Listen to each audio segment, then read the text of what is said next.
Hello, everybody! Tudo bem com você, professor Ronaldo? Vamos então aqui dar uma continuação nos nossos verbos anômalos, né? Modal verbs, em inglês são verbos auxiliares utilizados para complementar ou mudar o sentido dos verbos principais nas frases, tá? Então, mais uma vez falando, por esse motivo, são chamados de modal auxiliaries, ou seja, auxiliares modais. Esse must aqui, tá? Must é uma afirmação. O must pode indicar uma obrigação ou uma suposição, exatamente como o verbo dever em português. Para o caso de uma obrigação, tá? Outra tradução possível é o ter que ou precisar. Então veja bem uma coisa, esse must aqui, que a gente já vai ver também na sequência o have to, eu também vou escrever daqui a pouco, mas a gente vai ver que esse must aqui a gente pode considerar uma obrigação. Eu quero colocar aqui para você aqui um exemplo, né? I must, né, go home soon, tá? Um exemplo aqui de cabeça. Então, no caso aqui, ó, eu tenho que ir para casa logo. Um exemplo aqui, I must, olha aqui uma obrigação, né? Tem que ir para casa, né, logo. Deixa eu colocar aqui o outro de cabeça, he must be very rich. Por exemplo, aqui eu tenho uma certeza, né? Aqui no caso, esse must aqui, indicando uma certa very, né? Aqui tem um R aqui. He must be very rich. Ele deve ser, né? Ele deve ser muito rico. Não vão reparando a escrita, porque eu escrevo um pouco ligeiro, né? Mas veja bem uma coisa, nós temos esse must aqui indicando uma obrigação ou uma suposição, né, exatamente como se fosse, é o verbo dever em português, né? E nós temos também ele já na negativa, né? Já na negação, não existe a possibilidade de ser uma suposição. E ele denota sempre uma obrigação ou proibição, tá bom? Então vamos então ver aqui um pequeno exemplo também de cabeça, rapidinho, ele significando uma suposição e denotando uma proibição, tá? Por exemplo aqui, ó, you must not, you must not go there, né? Um exemplo aqui, ó. You must not go there. Vamos colocar aqui esse exemplo como, por exemplo, você não deve ir lá, tá? Isso aqui você já está negando. Então veja bem, não existe a possibilidade de ser uma suposição. Então aqui está denotando, está mostrando que é uma obrigação, uma proibição, né?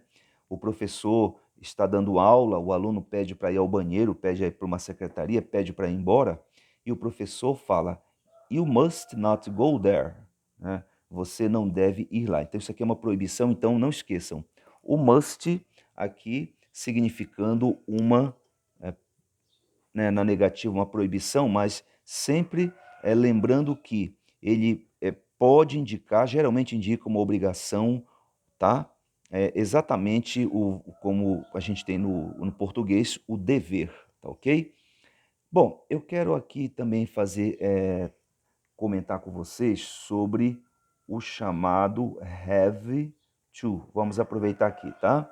Para ver sobre esse verbo have to. Bom, então, tal como em português, né? Aqui, ó, must, ó, o must, a gente acabou de falar, né? Que significa dever. Ok, ó, que significa dever. Ele pode ser substituído por have to, tá bom? Pelo verbo aqui, ó, to, have to. Aqui, ó, né? Tá bom? Ter que. Bora colocar aqui como ter que, tá? Na maioria dos casos, então, porém, precisamos lembrar que must, tá? Precisamos lembrar que must não tem uma forma no passado. Então, assim, devemos usar o to have to, tá? Para indicar esse tempo. Então, por exemplo, eu não tenho, né? Eu vou colocar aqui, mas não existe, tá? Eu não tenho aqui musted, né? Colocar esse. Aí eu quero colocar o verbo no passado, o verbo, esse anômalo aqui, must, que significa dever. Então eu vou colocar, porque geralmente a gente coloca ed no final do verbo para colocar ali no passado, né? Então eu vou, coloco musted, isso aqui não existe. Então, se não existe, nós temos que ter, digamos, um verbo que você possa colocá-lo no tempo passado. Então, assim devemos usar o to have to para indicar esse tempo. Então, por exemplo, a gente tem, se você for ver a conjugação desse verbo have, que está bem aqui, o passado dele é esse aqui, pessoal. Olha, had, né? Quando você coloca had, você está colocando esse verbo no passado. Eu vou jogar aqui para vocês, por exemplo, olha, um pequeno exemplo. Por exemplo, aqui, I had to go, deixa eu ver, home early, né? Early, ó. Eu coloquei o seguinte, assim, ó, digamos, ó, eu tive que ir para casa cedo.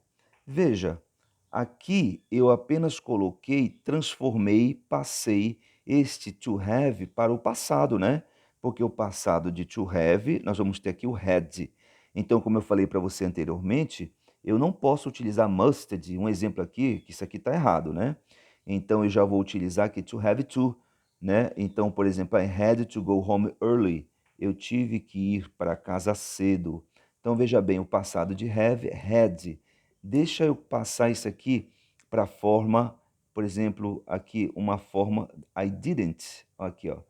I didn't have, na forma negativa, né? I didn't have, deixa eu ver, to do it. Um exemplo aqui que eu estou tirando também de cabeça, ó. I didn't have to do it. Ou seja, né?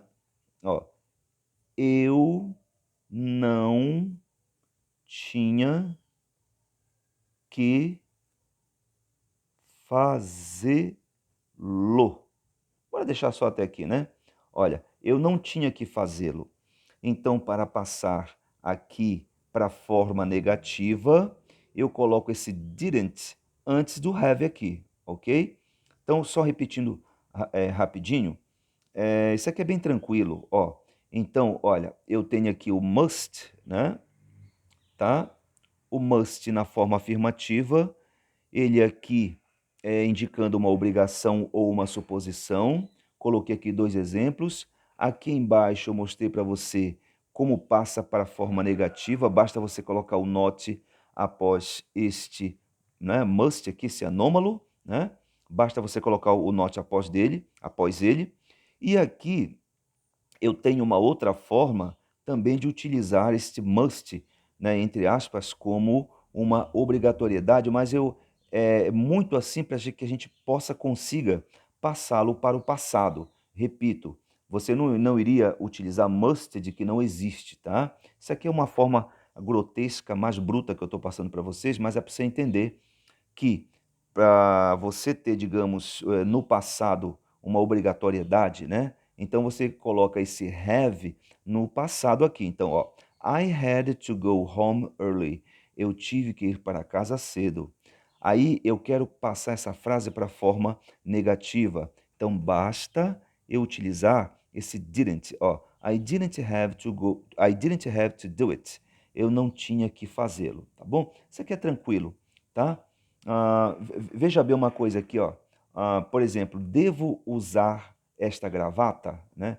O regulamento exige. Então, olha só para terminar, ó. Have to. Ele expressa principalmente obrigações comuns ou normais, enquanto must, ó, enquanto must é usado para as obrigações específicas, tá? Deixa eu colocar aqui um exemplo aqui para vocês. Por exemplo, aqui, ó. I must. Bora colocar, deixa eu ver. Ah, I must be there, né? I must be there. Eu preciso estar lá, né? Veja bem esta frase aqui, ó. I have to brush. I have to brush, por exemplo, my teeth. Colocar assim, para ficar melhor, né? Olha, Eu tenho que escovar os dentes, meus dentes, tá? Aqui, ó. I have to brush my teeth. Eu tenho que escovar meus dentes. Se eu quiser falar, por exemplo, 2 vezes por dia, né? Eu escrevo aqui, ó, twice a day, por exemplo, aqui, né? Twice a day. Então, 2 vezes por dia. Então, veja bem, tranquilo isso aqui, né? Must, obrigatoriedade, e nós temos aqui o have to, que é a forma de você passar para o passado. Passar de have é had, né? Tá? Então, I had to go home early, eu tive que ir para casa cedo. Tranquilo isso aqui, ó. Então, have to e o must. Obrigatoriedade, aqui também uma obrigatoriedade, só que uma forma de você passá-lo para o seu passado, tá bom? Entenderam? Tranquilo, não é? Que é bem tranquilo, tá? Então tá. A gente vai, na sequência, ver algumas atividades. Um abraço para você, professor Ronaldo, conversando com você sobre os nossos verbos anômalos, o should, né? Aqui, ó, should, o must e o have to. Um abraço, professor Ronaldo. Até daqui a pouco. Até mais.